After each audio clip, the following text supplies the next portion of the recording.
जो फेमा है, माना फॉरेन एक्सचेंज मैनेजमेंट एक्ट, उसके तहत उसकी जो सेक्शन 2W और सेक्शन 2P के तहत नॉन रेजिडेंट और रेजिडेंट की डेफिनेशन दी गई है।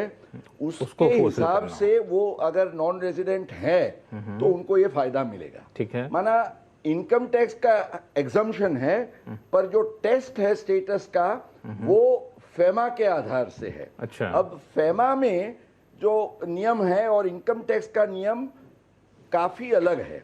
इनकम टैक्स में यू आर अ रेजिडेंट और non resident based on the number of days of your stay in India. आप कितने दिन रहे, 182 दिन से ज्यादा अगर इंडिया में रहते हैं तो आप रेजिडेंट हो जाते हैं। ठीक है।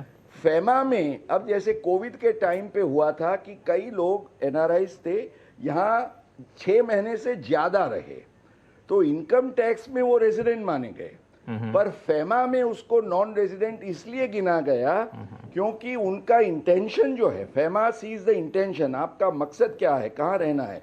अगर आपका मकसद भारत बाहर स्थायी होना है तो उस संदर्भ में आपने ज्यादा समय भारत में बिताया हो तो भी आपको नॉन रेजिडेंट गिना जाएगा। तो ये जो आपको बात है ये ख्याल में रखने की है। और लक्ष्मण जी, इसके आधार से जब कोई इंडिया रिटर्न होता है सेटलमेंट के लिए तो उसको अपना एनआरई अकाउंट बैंक को 3 महीने में बता देना चाहिए कि मैं वापस आ गया हूं। एनआरई डिपॉजिट बैंक उसको कंटिन्यू करने देगी, पर वो इंटरेस्ट जो है वो आने की तारीख से टैक्सेबल हो जाएगा। ये आपको ध्यान में रखना है। एक लाइन में कहें तो इस पूरे कानून का मतलब ये हुआ कि इनकम टैक्स के कानून लागू होते हैं, साथ में फेमा के कानून इस बीच में आ जाते हैं। इसका इम्प्लीकेशन यह है कि जिस दिन से आप इंडिया में आ गए उस दिन से जो इंटरेस्ट आपके ऊपर बन रहा है एनआरई डिपॉजिट पर, उस इंटरेस्ट पर आपको टैक्स देना पड़ेगा। आप फॉरेन करेंसी की बात कर रहे थे, वो क्या था? बिल्कुल, फॉरेन करेंसी में थोड़ा नियम अलग है क्योंकि वो सेक्शन 10(4) नहीं, उसके लिए सेक्शन 10(15) है। अच्छा, तो आप फॉरेन करेंसी की अगर डिपॉजिट है वहां फेमा वाला नियम नहीं, पर इनकम टैक्स के कानून के आधार से अगर आप नॉन रेजिडेंट हैं या resident but not ordinary resident हैं। अब ये आर बट एनओआर का स्टेटस जो है वो आपके भारत आने के बाद भी आप 1 या 2 साल के लिए कंटिन्यू कर सकते हैं। तो आप उसका जो फायदा है आपका फॉरेन करेंसी डिपॉजिट का, वो शायद 1 या 2 साल ज्यादा उसका प्लान कर सकते हैं। तो मतलब यह है कि फॉरेन करेंसी में डिपॉजिट होता है तो उस पर जो टैक्स बनेगा वो टैक्स शायद 1 आध साल तक के लिए आप टाल सकते हैं। अब मुकेश पटेल जी, आपने टैक्स 1 या 2 साल, हाँ, आपने टैक्स लगेगा ये तो बता दिया, टैक्स बचाने का भी कोई तरीका है क्या? संक्षिप्त में अगर बता सके तो। अगर आप मान लीजिए, हाँ, अगर मान लीजिए कि आपकी कोई बड़ी डिपॉजिट है, समझिए किसी के केस में 2 करोड़ की एनआरई डिपॉजिट है और उसको 8% के हिसाब से 16 लाख रुपए का उसका इंटरेस्ट होता है और भी उसकी इनकम है, तो अगर उसका एवरेज रेट ऑफ टैक्स 20% से ज्यादा हो जाता है तो उस केस में आप एक सेक्शन 115H करके है आयकर कानून में, इनकम टैक्स एक्ट में, उसके तहत आप ये फायदा ले सकते हैं। ऑप्शनल है आपको लेना या नहीं लेना, पर जहां ज्यादा इनकम है वो ले सकते हैं कि आप 20% के फ्लैट रेट से जब तक आपकी एनआरई डिपॉजिट बनी रहे, मान लीजिए 5 साल या 10 साल के लिए भी आपने रखी हो, तो वो आप instead of your 30% tax you can avail the concessional rate of 20%। तो ये अगर आपको पता है लक्ष्मण जी तो बहुत अच्छा टैक्स का प्लानिंग आप कर सकते हैं। चलिए, तो आपने टैक्स लगेगा ये भी बताया, टैक्स बचेगा कैसे ये भी बता दिया, लेकिन अब बगैर देर के हुए चलते हैं असम। काफी दूर से फोन कॉल आया हुआ हमारे पास, लंबे समय से उनको वेटिंग पे रख रखा है, कलोल चटर्जी जी का। कलोल जी नमस्कार। कि मैं आसाम में पोस्टिंग हूँ and I am a PSU employee. अच्छा। तो मुझे आसाम में पोस्टिंग का रहने के लिए सैलरी में every month I am getting an allowance, 2 allowances, एक तो north east allowance and another is far flung allowance, which is north east allowance is 10% of my basic and far flung allowance is 3% of my basic. And it is मतलब ये difficult area posting के लिए मिलता है, सबको नहीं मिलता। तो क्या मैं इसके तहत टैक्स एग्जेम्पशन क्लेम कर सकता हूँ? मैंने अपना सीए से बात किया, जो उन्होंने बोला कि आपका ये जो अलाउंस मिलता है ये आपका एम्प्लॉयर आपका फॉर्म 16 में रिफ्लेक्ट नहीं करता डिडक्शन मतलब कॉलम में, सो आपको ये नहीं मिलेगा। आप एम्प्लॉयर से बात कीजिए, अगर वो फॉर्म 16 में रिफ्लेक्ट करता है देन ओनली आपको ये एग्जेम्पशन मिल पाएगा। क्या है ये, क्या मैं क्लेम कर सकता हूँ? अगर क्लेम कर सकता हूँ तो अंडर विच सेक्शन? ठीक है, वंडरफुल। आपने इतनी अच्छी तरह से लक्ष्मण जी एक क्वेश्चन आर्टिकुलेट किया है। अब मैं ये कहूँगा कि आपकी बात सही है, आप आसाम में हैं और आसाम में जिसको हम रिमोट एरिया अलाउंस कहते हैं वो एम्प्लॉयज़ को दिया जाता है।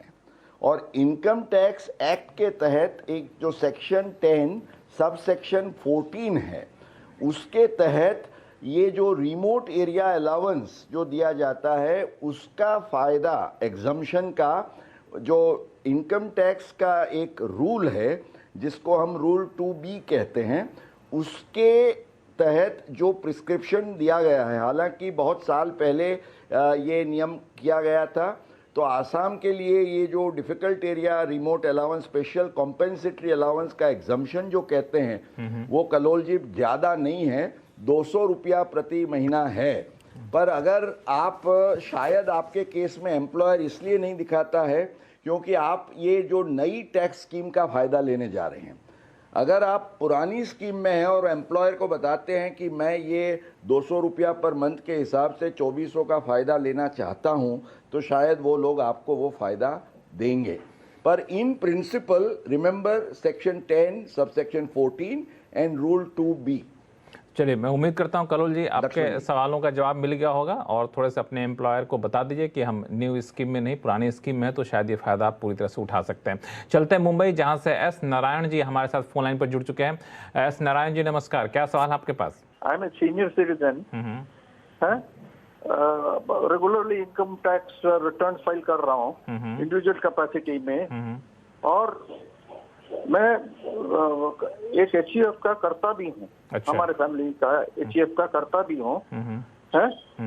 अपना मेरा जो इनकम है, मेरा इनकम है जो रेगुलर इंटरेस्ट में आता है, HUF का भी इंटरेस्ट में आता है इनकम, बिजनेस इनकम नहीं है जी। तो ये मेरा ओल्ड एज के प्रॉब्लम से अभी मेडिकल बिल्स वगैरह बहुत बढ़ रहा है। अच्छा। और एग्जाम्पशन लिमिट है इसका अंडर 80D 50,000। बिल्कुल। लेकिन ये एग्जाम्पशन और मिलेगा, दवाइयों का दाम और ट्रीटमेंट का दाम सब बढ़ता ही जा रहा है, और दवाई भी ऐसे खाना पड़ रहा है कि जैसे कि खाना ही खा रहे हैं। तो आप चाहते हैं कुछ और एग्जाम्पशन मिल सकता है क्या? हाँ, और मेरा क्वेश्चन ये है, मेरा ये जो एग्जाम्पशन के ऊपर वाला अमाउंट है as exempted over and above 50,000, उसको मैं HUF में डाल सकता हूँ क्या?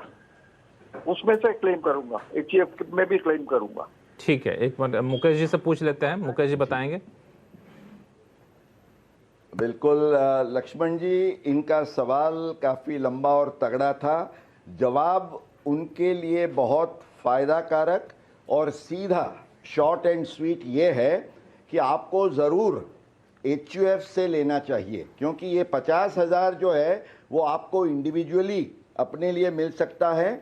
और HUF के केस में भी सेक्शन 80D के तहत अगर HUF का कोई भी सभ्य सीनियर सिटीजन है तो 50,000 का अलग फ़ायदा मिल सकता है। तो आपके सवाल से ही ये प्लानिंग बहुत अच्छी तरह से उभरता है कि अगर आपका मान लीजिए 1 लाख तक का खर्चा है तो 50,000 आपके केस में लीजिए, 50,000 HUF के केस में लीजिए। अगर आपकी वाइफ है तो या तो सन या डॉटर है, वो भी ये फायदा आपके लिए या आपके और आपके वाइफ के लिए ले सकते हैं। चलिए, तो बहुत it is all up to you to do the best. चलिए, बहुत खुशी की बात है इसमें नारायण जी कि आप जो चाह रहे थे वो हो गया और आप HUF के तहत भी छूट ले सकते हैं। फिर भी हम यही कामना करें कि आप स्वस्थ रहें, आपको ज़्यादा दवा खाने की जरूरत ना पड़े। फिलहाल वक्त छोटे से ब्रेक का। ब्रेक के बाद बताएंगे कि कैसे होता है प्रॉपर्टी पर कैपिटल गेन्स टैक्स का कैलकुलेशन। लौटते हैं छोटे से ब्रेक के बाद। ब्रेक के बाद एक बार फिर से आपका स्वागत है। आप देख रहे हैं टैक्स गुरु और आपके सवालों का जवाब देने के लिए हमारे साथ हैं जाने माने टैक्स एक्सपर्ट मुकेश पटेल जी। मुकेश जी, लोगों के सवाल ने इससे पहले अपने दर्शकों और लाखों टैक्स पेयर्स की एक उलझन दूर कर देते हैं। ये उलझन है कि नई टैक्स रिजीम और अलाउंस को लेकर के। दरअसल मुकेश पटेल जी, आम लोगों की धारणा ये है कि नई टैक्स रिजीम में कोई अलाउंस नहीं मिलता है या फिर अलाउंस का फायदा आप उठा नहीं सकते हैं। तो मैं चाहूँगा कि आप इस धारणा की सच्चाई बताएं कि सच्चाई आखिर है क्या। लक्ष्मण जी, बहुत इम्पोर्टेंट क्वेश्चन आपने रेज किया, क्योंकि इसके लिए जो सेक्शन है 115 BAC, अब उसका आप जब you take a first look तो लगता है कि सैलरीड एम्प्लॉयज के सब अलाउंसेस इंक्लूडिंग उनको जो हाउसिंग इंटरेस्ट के लोन का भी जो फ़ायदा मिलता है, उनको स्टैंडर्ड डिडक्शन, ये कोई फ़ायदा नहीं मिलेगा। लेकिन इसमें एक छुपी हुई बात है जो मैं आज शेयर करना चाहूँगा। 115 BAC में ये कहा है कि as may be notified exception एक रखा गया है, और वो एक्सेप्शन है सेक्शन 10(14) के तहत कन्वेयंस अलाउंस, या जिसको हम टूर एंड ट्रांसफर अलाउंस या डेली अलाउंस कहते हैं। एक तो वो, और दूसरा जो हैंडीकैप्ड के लिए ट्रांसपोर्ट अलाउंस है 3,200 रुपीज पर मंथ, और conveyance allowance can be any amount, to transfer etcetera. तो ये जो दो अलाउंसेस हैं उनको छुपा के बच के रखे गए हैं। माना आप नई स्कीम में फायदा लेते हैं तो भी अगर आपको ये अलाउंसेस मिलते हैं तो आप जरूर उसका डिडक्शंस ले पाएंगे, ये आपको ख्याल में रखना है। चलिए, बहुत ही पते की बात आपने बताई है, तो काफ़ी लोगों को पता ही नहीं था। ऐसा मान के चल रहे थे कि नई टैक्स रिजीम में शायद किसी अलाउंस का फ़ायदा ले नहीं सकते, लेकिन आपने दो छुपी हुई बातें बताई और यही छुपी हुई बातों को दर्शकों तक लाना आपकी खासियत रही है। अब चलते हैं लखनऊ, जहां से अमित गुप्ता जी हमारे साथ फोन लाइन पर जुड़ चुके हैं। अमित जी नमस्कार, क्या सवाल आपके पास? नमस्कार सर, मेरा सवाल ये है कि मैंने एक फ्लैट खरीदा, उसका पेमेंट मैंने इकट्ठा कर दिया एक इंस्टॉलमेंट में, तो माई करंट अकाउंट ओवर है, उसी में मेरे शेयर से संबंधित डिविडेंड वगैरह आता है और लॉन्ग टर्म गेन जितने होते हैं उसी में आते हैं। अब वो तो मैंने पे कर दिया उनको इस अकाउंट से अपनी FDR वगैरह इनकैश करके। अब मेरे जो लॉन्ग टर्म गेन हो रहा है, मैं शेयर डिस्पोज कर रहा हूँ उसको एडजस्ट करने के लिए, तो क्या ये लॉन्ग टर्म गेन जो होगा शेयर से, ये इसमें एप्रोप्रिएट हो सकता है? तो अमित जी, ये जो आपका शेयर्स का लॉन्ग टर्म कैपिटल गेन आपको हो रहा है, उसका उपयोग अगर आप अपना नया रेजिडेंशियल हाउस बनाने के लिए, जिसके तहत सेक्शन 54F का प्रावधान किया गया है, इसमें केवल शर्त ये है कि आपका एक घर हो सकता है, एक से ज़्यादा घर नहीं होना चाहिए। तो मान लीजिए ये आपका सेकंड हाउस भी अगर आप ले रहे हैं तो आपको ये फ़ायदा मिलेगा। 54F में आपको ख्याल में ये रखना है कि you have to invest the net consideration, not just the capital gain. और ये कंसिडरेशन का इन्वेस्टमेंट जो है वो आपको 1 साल, आपके शेयर बेचे हुए हैं उसके 1 साल पहले या 2 साल के अंदर अगर आप कोई भी प्रॉपर्टी परचेज का इन्वेस्टमेंट करते हैं तो आपको ये फ़ायदा मिलेगा। तो आप ज़रूर आपके जैसे केसेस में ये फ़ायदा लेके टैक्स का अच्छा प्लानिंग कर सकते हैं। बिल्कुल, तो आपको चिंता करने की ज़रूरत नहीं, आपको फ़ायदा मिलेगा। और जैसा कि मुकेश पटेल जी ने कहा कि आप इस सेक्शन का फ़ायदा उठाते हुए अपनी टैक्स की प्लानिंग करिए। और चलते हैं नवी मुंबई, जहाँ से JL भदानी जी हमारे साथ फ़ोन लाइन पर जुड़ चुके हैं। नमस्कार, बताएँ क्या सवाल है आपके पास? नमस्कार, एक घर मेरे मित्र ने बेचा है, फ्लैट बेचा है, और उस फ्लैट का मुझे कैपिटल गेन का फिगर आपसे चाहिए। बताएं, उसकी डिटेल कुछ बताएंगे कैपिटल गेन्स? हाँ, ये घर का अलॉटमेंट हुआ था 27/1/84 में। ठीक है। पोजेशन लिया था 9/3/84 को। ठीक है। Purchase price was 1,44,470। 1,44,470 रुपए। हाँ जी हाँ, जी हाँ। और ये घर बेचा गया है अभी 10/10/2022 को। कितने में? 60 लाख में। 60 लाख में बेचा गया।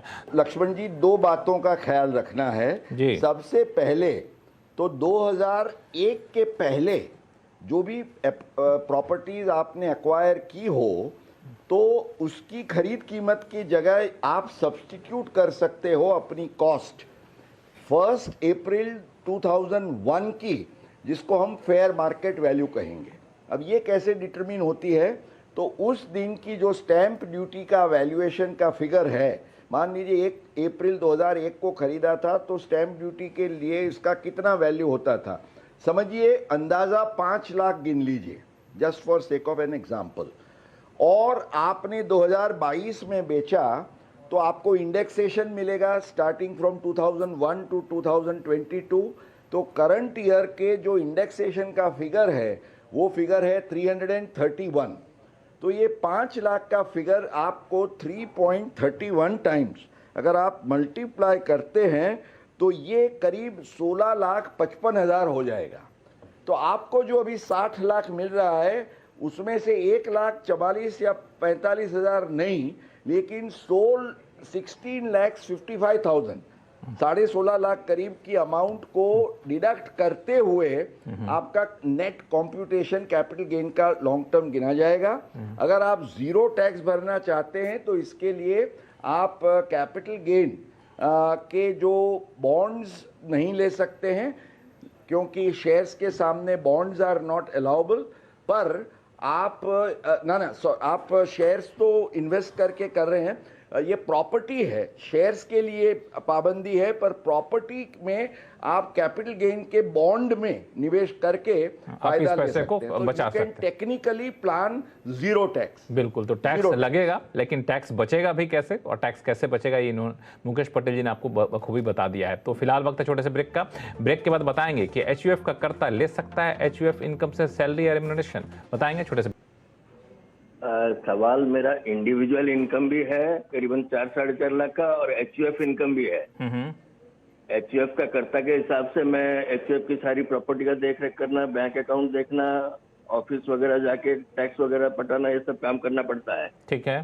तो एचयूएफ के कर्ता के हिसाब से मैं सैलरी ले सकता हूँ क्या एचयूएफ इनकम से? मुकेश पटेल जी, इनकम करीबन रेंटल इनकम बिल्कुल और इंटरेस्ट इनकम है। ठीक है, ठीक है। मुकेश जी आपके सवालों का जवाब देंगे। मोदी जी के लिए खुशखबर ये है, मोदी जी के लिए खुशखबर ये है कि इनकम टैक्स एक्ट में इसका कोई प्रावधान नहीं है, पर इस पर काफ़ी जुडिशियल प्रोनाउंसमेंट्स हैं। और जो इनकम टैक्स डिपार्टमेंट ने एचयूएफ के बारे में अपनी वेबसाइट पर जो क्लैरिफिकेशंस रखे उसी में ये कहा गया है कि अगर एचयूएफ की इनकम कमाने के लिए कर्ता ने कुछ सेवाएं दी है और उसको जो रेम्युनरेशन दिया जाता है वो एक्सेसिव माना ज़्यादा नहीं है और जेन्युइन है, वास्तविक है, तो उसको एचयूएफ की इनकम में से डिडक्शन के तौर से जरूर दिया जा सकता है। बिल्कुल तो द्वारकानाथ जी, आप बिल्कुल खुश हो जाइए, आपको डिडक्शन मिल सकता है और आप इसका फायदा उठा सकते हैं। जैसा कि मुकेश पटेल जी ने कहा, ये सरकार की तरफ से क्लैरिफिकेशन में दिया ही हुआ है। तो टैक्स गुरु में फिलहाल वक्त हो चला है, और मुकेश पटेल जी आपका बहुत बहुत शुक्रिया सभी सवालों का काफ़ी आसान भाषा में और काफ़ी गहराई में जाकर जवाब देने के लिए। और दर्शकों से यही कहूँगा, उनके पास कोई भी सवाल हो तो आप हमें लिख भेजिए tax@moneycontrol.com पर, और सवाल के साथ अपना नाम और मोबाइल नंबर लिखना ना भूलें। नमस्कार, देखते रहिए CNBC आवाज़।